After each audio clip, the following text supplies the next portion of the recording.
name's Mac Demarco. This is the story behind the Freaking Out the Neighborhood. I guess I had a demo version of Freaking Out the Neighborhood that I made, just kind of like screwing around on the guitar months and months before any of the content or anything was made into it. So I had that, and I was trying to write it when I was working on the second album. And I kind of left it till the end because I couldn't figure out what I wanted to sing over it. I was trying to write lyrics about Mozart's opera Don Giovanni to it for a while, and I realized, like, what the fuck am I doing? So I didn't do that. And then my mom ended up seeing, I played this show where I got, completely naked, got drumsticks stuffed up my ass and beer poured all over me. My mom and my aunt and everybody in my family saw this video, very disappointed. So I wrote it kind of as an apology song to Mom and Auntie Weeb and my grandma. They don't need to see my naked butthole or anything like that.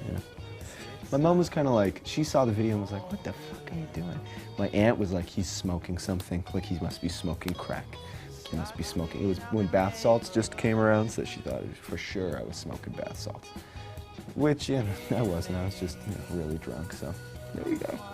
I wrote it sort of like maybe in respect to my behavior, but also it's like, I was thinking about my mom at home and her living in like the neighborhood I grew up in and like having all these neighbors and stuff, and they're probably like, oh, the Demarco boy, like you've seen what he's been doing on the internet, right? So, yeah, I don't know, I just thought it was a funny idea. What I was actually trying to do with Freaking Out the Neighborhood is write like a Martha and the Vandellas song. Like, if you think about the chord progression, it's kind of like doom, doom, doom, doom, doom. So it'd be like, what do they have, like heat wave? Like, I was thinking something like that. I was trying to do. It turned out to be this like weird like Dire Straits riff or something, but I don't know.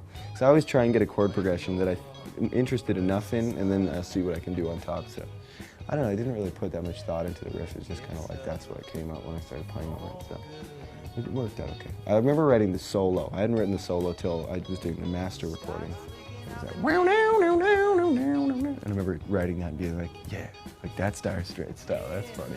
I did that whole album in my living room in the house that me and my girlfriend just lived in. It was another place I lived there in Montreal, and it was in the living room. I remember that was one of the last songs.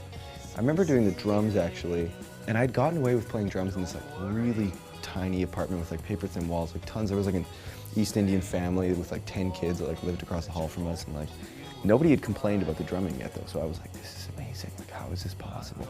And then finally, as I was doing Freaking Out the Neighborhood, and I think I had a couple more songs to do, this French woman that had just moved in came downstairs and like banged on my door, and she said, what are you doing here? And I was like, I have to finish this album, like please give me like 2 days of noise, I'm sorry.